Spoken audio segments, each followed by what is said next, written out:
Fala aí, galera, beleza? Aviadores e aeronautas para vocês aí. E hoje a gente está começando a aula número 15 do curso de Teoria de Voo dentro desta janela de piloto privado de avião.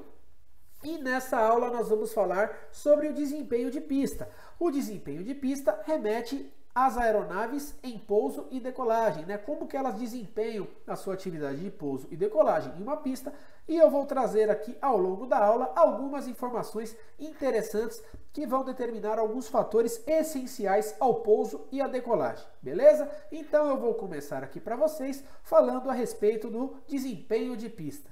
O desempenho de pista remete ao comportamento de uma aeronave na pista do aeródromo, né? E o que seria a pista do aeródromo? Nós vimos já lá nas aulas anteriores de regulamento de tráfego aéreo qual é a definição de aeródromo. Caso você não tenha visto, é a primeira aula da nossa playlist de regulamentos de tráfego aéreo. Você pode estar vendo lá o que é um aeródromo, beleza? Existem distâncias declaradas na pista de um aeródromo e elas são calculadas pelo explorador do aeródromo, tá? Existe até esse RBAC, o Regulamento Brasileiro de Aviação Civil 154, e neste regulamento aqui ele menciona até algumas distâncias declaradas, tá? E essas distâncias declaradas, elas que são utilizadas para efeito de pouso e decolagem. Mas aí você vai me perguntar, quais são essas distâncias declaradas? Vamos lá, eu vou falar para vocês aqui, tá? Lembrando que esse primeiro slide é apenas uma curiosidade que eu estou inserindo na aula, tá? Não é nada que é cobrado na banca da ANAC, mas eu acredito que seja algo que acrescente na formação aí de vocês, então ter uma informação a mais nunca é demais. Temos aqui a TORA, né, a TORA, Take Off Run Available, que é a pista disponível para a corrida de decolagem. Tá? Essa é a primeira distância declarada.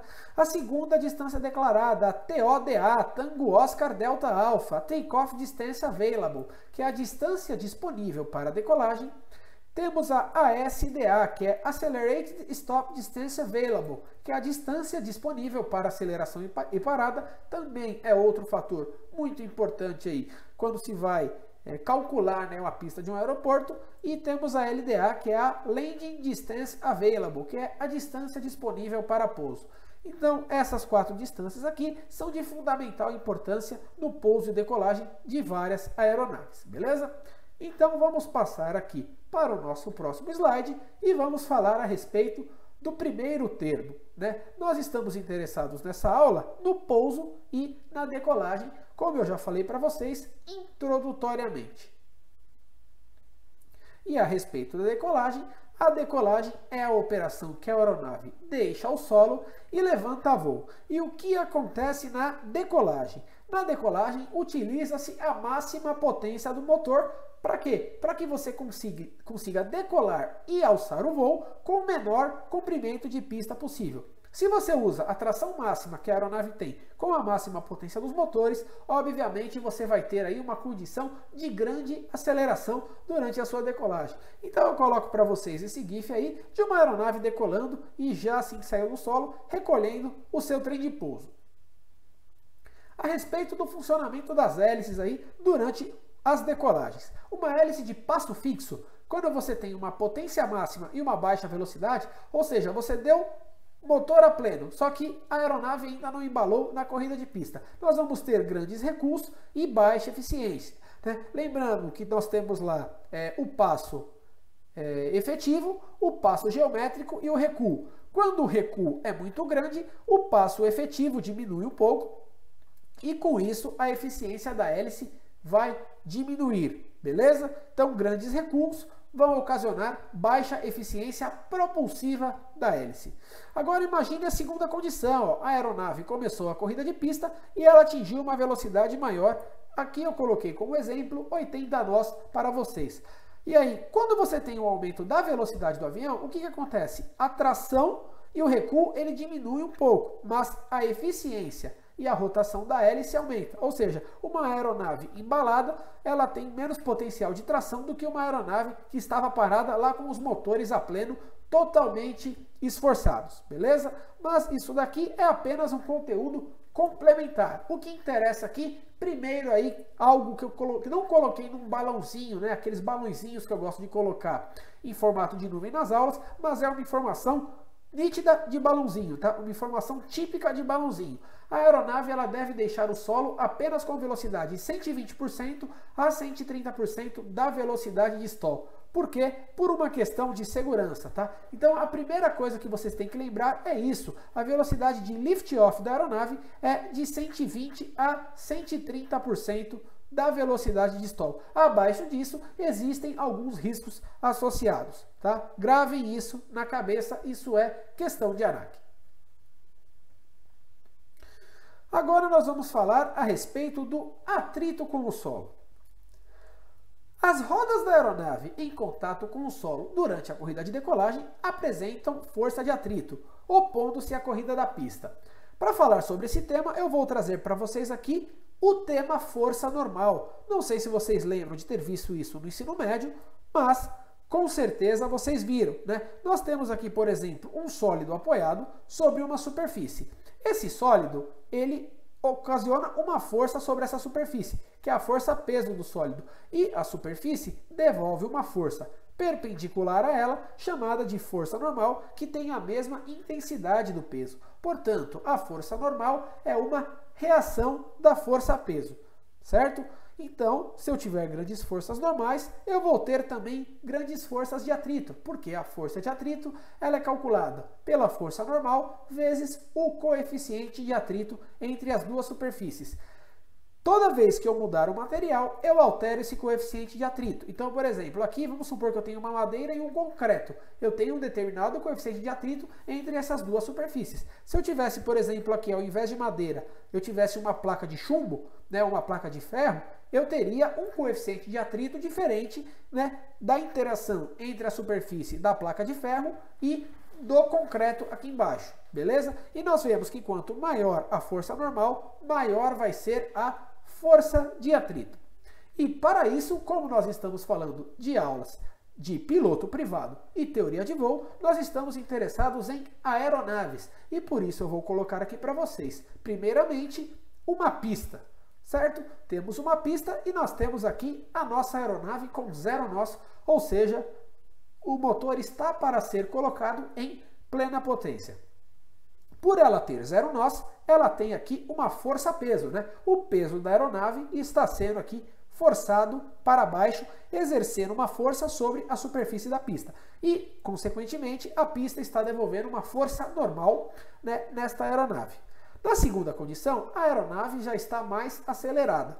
E ainda assim, ela conta com uma força-peso, só que por ter ganhado alguma velocidade, ela já tem alguma componente aqui que nós vamos chamar de sustentação. Vimos nas aulas anteriores o que seria a força de sustentação. Caso você não lembre, o que eu acho muito difícil nesse estágio do curso, recomendo que retorne lá nas aulas anteriores de aerofólios, mas com certeza deve ser um conteúdo altamente dominado por você que já chegou aqui nessa etapa do curso do Aviadores Aeronautas de Teoria de Voo. Temos aqui a velocidade de 45 nós, né? Ou seja, a aeronave ganhou mais velocidade porque ela está em corrida de pista para decolagem, e nós temos uma força-peso aqui influenciando sempre essa aeronave. Mas agora a sustentação é um pouco maior do que era quando ela estava com 20 nós. Ou seja, a força que a aeronave está exercendo na superfície da pista, ela diminui um pouco porque ela tem uma sustentação aqui tendendo a jogar ela para cima. E aí, com 60 nós, essa aeronave só tem o peso. Por quê? Porque a força de sustentação passou da força-peso, né? Foi um pouco maior do que essa força-peso, tirando a aeronave do solo e fazendo com que ela alçasse voo. Então vamos lá. Estou falando da força normal para vocês, né? Introduzi a aula falando aqui da força normal e da força de atrito. A força normal, nesse caso, vai ser o peso menos a sustentação. Por quê? Aqui, ó, a força normal é máxima. Aqui, ó, com um pouquinho de aumento de sustentação, a força que as rodas da aeronave exercem na superfície da pista fica diminuída, porque o peso do avião quer ir para baixo, mas a sustentação quer ir para cima. Aqui acontece mais ainda isso, né? A sustentação aumenta e a força que as rodas da aeronave exercem sobre a pista devido ao peso diminui mais ainda. E aqui, por exemplo, você não tem mais força normal, porque você não tem mais um contato entre as rodas da aeronave e a determinada pista. Então, eu falo para vocês que a força normal é o peso menos a sustentação, até que o peso se iguale à sustentação, né? Quando a sustentação for normal, for igual ou maior ao peso, né, na verdade, quando a sustentação for maior que a força-peso, a aeronave vai tirar as rodas do solo e não vai haver mais contatos. Então vamos lá. Quanto maior a velocidade da minha aeronave, maior a força de sustentação. Isso é um fato. É óbvio que depende também do ângulo de ataque, mas vamos falar que numa corrida de pista o ângulo de ataque se permanece constante, porque a trajetória é uma trajetória totalmente horizontal rente à pista. Quanto maior a sustentação, menor é a força normal, né? O peso é constante, se eu aumento aqui, ó, o que eu estou diminuindo, eu vou diminuir tudo isso daqui. E quanto menor a minha força normal, menor vai ser a minha força de atrito. Então, com todo esse contexto aqui, a gente chega à seguinte conclusão, que com o aumento da velocidade na corrida de decolagem, o atrito com o solo diminui. E por ter mais velocidade, o arrasto também aumenta mais, tá? Uma aeronave em movimento, ela também produz mais arrasto. Nós já vimos lá a questão do arrasto induzido. Beleza? Então, vamos dar continuidade agora à nossa aula. Vamos falar agora do ar ideal para decolagem. Um ar com baixa temperatura, ele tem a sua densidade aumentada. Um ar seco também ele tem a sua densidade aumentada, tá? Um ar úmido, ele é menos denso do que um ar seco. Acredite se quiser. E um ar com alta pressão, ele também tem a sua densidade aumentada. Essa condição, né, de alta pressão, principalmente, ela é associada a baixas altitudes. Então, quando você tem o ar com alta pressão e em baixas altitudes, com baixa temperatura e pouca umidade, você vai ter o ar com a maior densidade possível, tá? Quanto maior aqui você tem a pressão, mais seco é o ar e mais baixa a temperatura, maior vai ser a densidade. Mas aí você me pergunta, ué, mas lá em superfície, quando a gente está em altitude, né? A gente está na superfície, agora quando a gente está em altitude, eu vou subindo, subindo, subindo, a temperatura cai. Eu não aumentaria a densidade? Pela queda de temperatura, você aumentaria a densidade. Mas tem uma coisa que cai muito mais do que a temperatura, que é a pressão. Tá? Então, quando você tem uma queda muito brusca de pressão, o que você ganharia em densidade por queda de temperatura, você perderia por perda de pressão. Beleza? Então, a condição melhor mesmo para ar é a alta pressão, depois vem aí a baixa temperatura e a umidade. E quando nós temos alta densidade, nós temos grande possibilidade de aumento de potência disponível e sustentação. Vimos na aula de voo ascendente que a potência disponível de uma aeronave, conforme ela vai subindo, ela vai diminuindo. Por que ela diminui a potência disponível? Porque a densidade do ar cai. Então, quanto mais próximo eu tiver ao nível do mar, maior a pressão do ar, mais potência disponível eu vou ter, né? E se eu tenho mais densidade, eu também vou ter mais sustentação. A sustentação é diretamente proporcional à densidade do ar. Então eu falei para vocês aqui as condições de ar ideal para uma decolagem.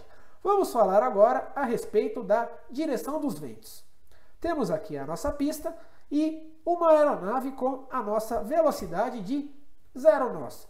Imagine agora que nós temos vento exatamente de proa, tá? O vento alinhado contra a aeronave, e essa aeronave fez uma decolagem aí com 80 nós, com um determinado ângulo de inclinação, né? Um ângulo de subida. E aqui nós temos uma segunda condição, onde nós temos a mesma aeronave com 0 nós, só que agora eu tenho um vento de cauda ou uma ausência de vento. E aí, essa aeronave, ó, ela teve também a sua subida aqui com 80 nós, só que a gente vê que ela percorreu mais pista e está subindo com menos inclinação do que a aeronave que tinha vento de proa. Então, o que a gente vai concluir com isso? O vento de proa, ele reduz a distância de decolagem e o vento de cauda, ele aumenta a distância de decolagem, certo?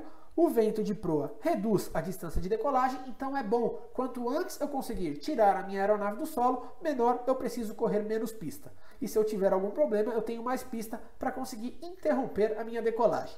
E o vento de cauda, ele aumenta a distância de decolagem, ou seja, ele é prejudicial, reduz a minha margem de segurança para poder interromper a minha decolagem em um eventual problema. E outra coisa que acontece também, o vento de proa também aumenta o nosso ângulo de subida. Tá? O vento de proa também vai aumentar o ângulo de subida. Nesse caso, eu não achei que justificava ficar desenhando os vetores de velocidade e provar para vocês, através de um desenho, que aumenta o ângulo de subida. Mas acredite, o vento de proa reduz a distância de decolagem e aumenta o ângulo de subida da aeronave. Agora nós vamos falar de uma pista em declive. Você concorda comigo que uma aeronave em uma pista em declive, a componente peso dela auxilia na aceleração? Né? Uma parte do peso ajuda a acelerar a aeronave por estar em declive. Então, para a condição de declive, o peso da aeronave ajuda a acelerar o avião na corrida de decolagem, reduzindo o comprimento de pista para decolar. Existe uma velocidade, que é a velocidade que a aeronave sai do solo, né? Essa aeronave ocorre quando a sustentação é maior do que o peso, e aí ela tende a sair. Então, se eu conseguir acelerar mais a aeronave em um declive, ela vai atingir essa velocidade antes, reduzindo o comprimento de pista para decolar. E pista em aclive, como é que vai funcionar? Na pista em aclive, ó, agora o meu peso ele está agindo contra a minha aeronave. A minha aeronave ela tende a querer correr pista neste sentido, mas o peso da aeronave, né, uma das componentes do peso paralela à trajetória aqui da aeronave, tende a querer segurar essa aeronave. Então, o que vai acontecer? O peso da aeronave ajuda a desacelerar o avião na corrida de decolagem, aumentando o comprimento de pista para decolar. Então, com todas essas informações, o que a gente pode concluir? A gente pode concluir que a pista em declive favorece a decolagem por acelerar o avião, ganhar velocidade de lift-off mais cedo e conseguir sair do solo e manter a sua decolagem. Agora nós vamos falar de tipos de decolagem para aeronaves de trem de pouso convencional, tá? Durante a corrida de decolagem, a cauda deve ser levantada para reduzir o ângulo de ataque, o arrasto e a sustentação, não permitindo que o avião saia do solo muito cedo antes da velocidade segura, tá? Então a gente vê aqui uma aeronave de trem convencional, né? E ela estava normal aqui, é uma aeronave que faz decolagem muito curta, tá? Essa aeronave é específica para isso. Então ela levanta um pouco a cauda, diminui o ângulo de ataque e aí quando ela sai do solo, ela já não vai sair numa condição de grandes ângulos de ataque que estaria próximo ao stall. Então é por isso, tá? É levantado um pouco a cauda através da tração da hélice, né? O avião corre um pouco de pista, levanta a cauda e aí ele consegue decolar por esses motivos, tá? É uma questão de segurança que as aeronaves convencionais fazem dessa forma, tá? Levantar um pouco a cauda. E agora nós vamos falar a respeito do pouso em aeronaves convencionais. Falamos da decolagem, que ela deve levantar um pouquinho a cauda dela, né, onde fica situada ali a bequilha, e agora nós vamos falar do pouso. O primeiro pouso é o pouso em 3 pontos, tá? No pouso em 3 pontos, a aeronave toca ao solo com as rodas do trem principal e a bequilha. Se você não lembra o que é trem principal e o que é bequilha, retorne lá em conhecimentos técnicos no início do curso. Temos a aula de trem de pouso que nós falamos disso, tá? Mas basicamente o trem principal é aquelas 2 rodas centrais e a bequilha é aquela roda que fica na cauda da aeronave. Beleza? E o que acontece? No pouso em 3 pontos, essas 3 rodas tocam o solo ao mesmo tempo. É um pouso estolado, é um pouso que acontece com o stall no momento do toque. Então temos a nossa pista, temos aqui uma aeronave aproximando com o motor em idle, tá? Se você não entende o que é idle, compreenda o que é marcha lenta, tá? É um motor em marcha lenta. E aí a aeronave, ao chegar próximo ao solo, ela arredonda e voa paralelo à pista, tendendo a quebrar o planeio. Com isso, a velocidade da aeronave começa a reduzir e a cauda começa a cair, tá? Quando a cauda da aeronave cai um pouco, ela está no pré-stall, mas ela ainda não tocou o solo nessa condição. Ela está no pré-stall e a velocidade reduz. Nessa condição aqui, a velocidade reduz mais ainda e agora aqui sim a aeronave entra no stall e toca a pista com as 3 rodas ao mesmo tempo, correndo a pista até o final. Tá? Isso consiste em um pouso em 3 pontos. A aeronave aproxima. Durante a aproximação e o arredondamento, ela estola, né, bem próximo à pista mesmo, bem próximo e com baixíssima velocidade. E na hora que ela estola, ela toca a pista com os 3 pontos. É bem legal de ver isso daqui. O pouso de pista, tá? Agora o segundo tipo de pouso aí em aeronaves convencionais. O que vai acontecer no pouso de pista? A aeronave ela toca o solo com as rodas do trem principal e corre a pista com a cauda levantada, até perder velocidade e a cauda cair. Então temos a mesma coisa, tá? Temos uma aproximação aqui agora com o motor em baixa rotação, um pouco acima de marcha lenta, e com isso é feito o arredondamento e a aeronave começa a voar paralelo à pista, tendendo a quebrar o planeio.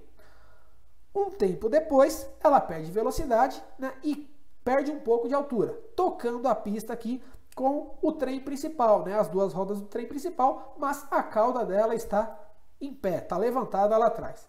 E aí a aeronave vai correndo pista e reduz o motor para idle, né, e depois que reduz o motor para idle, aí sim essa cauda vai tender a cair, tá? Mas é bem lá na frente. Diferença então, o pouso de pista, você corre a pista apenas com as duas rodas do trem principal. Agora nós vamos falar de riscos no pouso. Tá? Não necessariamente é só para uma condição de pouso, mas o que nós vamos falar aqui é aplicável para toda aeronave que voa convencional com um pouco mais de velocidade, como numa corrida de pista, como um táxi, isso pode acontecer também, tá? Mas o pouso, como a aeronave ela vem mais embalada, é mais propenso a acontecer essas coisas. Então, os aviões convencionais, um dos problemas que eles têm aí é que eles têm o CG atrás do trem principal. E isso pode causar alguns perigos no pouso. Tá? O primeiro perigo que pode ser causado, não necessariamente só no pouso, tá? Mas também no pouso é mais frequente, é a pilonagem. Tá? Nós temos aqui a aeronave em velocidade no solo quando as três rodas estão no chão, certo? A aeronave pousou e ela está em velocidade aqui com as três rodas no chão. E aí, de repente, é aplicado freios em excessos, né? Você aplica freios em excessos, com essa aplicação de freios em excessos, de maneira brusca, principalmente, temos o CG da aeronave aqui e a cauda da aeronave vai tender a levantar, tá? E o avião vai dar uma cambalhota, conforme vocês estão vendo aqui, ó. Tá, ó.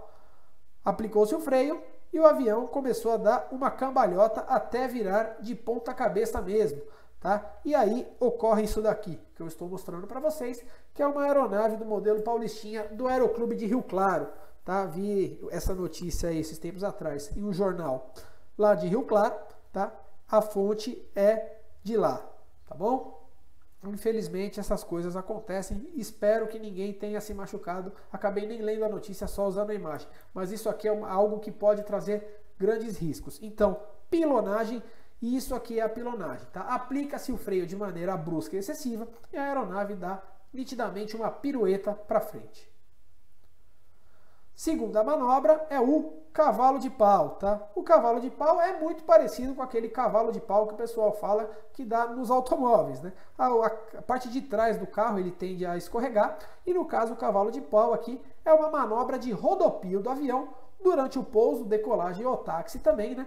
E isso pode ocorrer por quê? Por avarias na pista, por vento lateral e principalmente muito cuidado com os freios, pessoal, em aeronaves convencionais. Quem vai voar aeronave convencional, muito cuidado na aplicação dos freios, tá? Principalmente a atuação de diferentes intensidades nos freios da aeronave. Uma roda do trem principal, frenando mais do que a outra, vai tender a fazer a aeronave dar um cavalo de pau. Lembrando também que a manobra de cavalo de pau ela pode ser provocada pelo próprio piloto em questões específicas, mas é óbvio, o cara só vai fazer isso quando ele tem muita experiência com a aeronave, né, tem um domínio bom daquela aeronave e é uma condição que se justifica, certo? Bom, falamos da decolagem, falamos do pouso em aeronaves convencionais e agora nós vamos falar sobre a performance de pouso. Tá? O pouso é a operação que a aeronave toca o solo, perde velocidade e interrompe o voo. Então, o ar ideal para o pouso. Baixa temperatura, por quê? Porque aumenta a densidade. Ar seco, porque aumenta a densidade. Alta pressão, porque também aumenta a densidade. E como o ar ideal para decolagem, essa condição é encontrada em locais de nível do mar, baixas altitudes, associadas a uma eventual baixa temperatura. Essas condições proporcionam um aumento de arrasto, certo? A força de arrasto, ela depende também da densidade. Quanto maior a densidade, maior é o arrasto. E se eu tiver mais arrasto durante o pouso, eu vou conseguir frenar a minha aeronave de uma maneira mais eficiente. Então, área ideal para pouso, ar frio, seco, em alta pressão. Onde você vai encontrar isso? Normalmente em baixas altitudes, beleza? E agora nós vamos falar a respeito da direção do vento. Temos uma aeronave aqui aproximando com um vento de proa. E ela chegou aqui e paralisou, interrompeu, né, o seu pouso. Fez um toque, correu pista e interrompeu o seu pouso. Aqui nós temos uma segunda condição, que é uma aeronave aproximando, só que agora com vento de cauda ou uma ausência de vento também. E aí a gente vê que ela foi parar com muito mais pista. Então, o que acontece na prática? O vento de proa, tá? Ele reduz a distância de pouso e o vento de cauda, ele aumenta a distância de pouso. Então, portanto, o vento bom para pousar e para decolar, sim, é o vento de proa, tá? Uma aeronave pousa e decola contra o vento, sempre. Agora nós vamos falar a respeito da pista em declive de uma aeronave.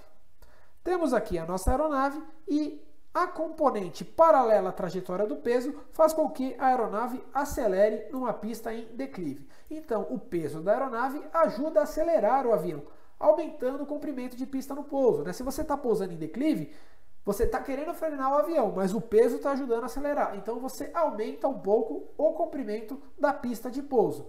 A pista em aclive é ao contrário, né? Nós temos aqui a pista em aclive, a aeronave no pouso tende a ir nessa velocidade aqui, só que ela tem uma componente, ó, ajudando a frenar ela. Ela está em velocidade e tem uma força aqui que faz com que a velocidade dela diminui. Então, no aclive, o peso da aeronave ajuda a desacelerar o avião. Se você desacelera o avião, ele perde velocidade mais rápido, perdendo velocidade mais rápido, ele corre menos pista e diminui o comprimento de pista de pouso. Portanto, pista em aclive favorece o pouso. Pista em declive favorece a decolagem. Pista em aclive favorece o pouso da aeronave. O último tema que nós vamos falar agora nessa aula é a respeito do emprego de flaps. Imagine uma aeronave vindo com uma velocidade de aproximação de 70 nós, sem flaps. Tá? E aí nós temos aqui a nossa trajetória de voo, e se a nossa trajetória de voo está aqui, o vento relativo está no sentido oposto à nossa trajetória.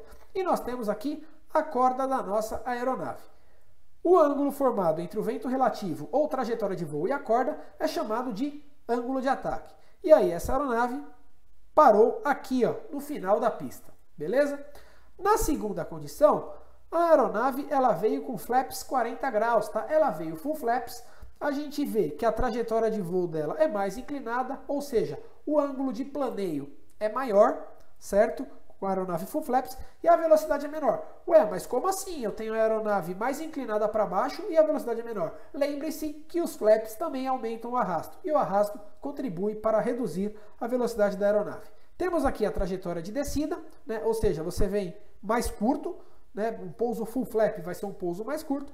Temos o nosso vento relativo aqui, paralelo à trajetória de voo, e temos a nossa corda e, portanto, o ângulo de ataque tem que ser menor, tá? Lembre-se, o flap, embora ele eleve um pouco a sustentação para baixas velocidades, ele reduz o ângulo crítico, né? E para cada ângulo de ataque, você vai ter um CL maior, só que você vai ter que diminuir um pouco de ângulo de ataque. Então, você diminui o ângulo de ataque, né? Inclinando mais a aeronave, deixando ela mais próxima da trajetória, aqui, né, a corda mais próxima da trajetória durante a aproximação. E aí a gente vê que essa aeronave, ó, executou o pouso e fez a parada aqui um pouco antes dessa aeronave, da mesma aeronave, quando estava sem flaps. Ou seja, essa teve uma maior distância de pouso e essa teve uma menor distância de pouso. Então, com flaps, as aeronaves vão aproximar em menores velocidades, tá? Esse é um dos efeitos dos flaps, e menores ângulos de ataque e maiores ângulos de descida e planeio. Por todos esses motivos que eu estou falando aqui para vocês, mas principalmente você aproximar com menos velocidade, você vai encurtar a distância de pouso, né? Se você vem com uma velocidade menor, você vai ter que reduzir menos a velocidade para parar. Então o flap ele é muito bom por isso durante o pouso, tá? Lembrando que os slats também ocasionam menores velocidades e maiores ângulos de descida, só que não são menores ângulos de ataque, são maiores ângulos de ataque, mas nós estamos interessados muito mais nos flaps, tá? Principalmente os flaps, eles trazem menores velocidades de aproximação, menores ângulos de ataque e maiores ângulos de descida ou planeio, beleza? Encurtando a distância de pouso. Terminamos mais uma aula do nosso canal.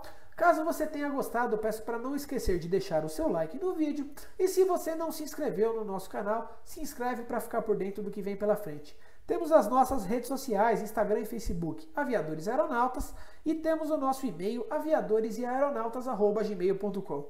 Próxima aula, estabilidade longitudinal. Espero vocês lá, hein, gente? Muito obrigado, estarei lá no comando. Valeu e até a próxima.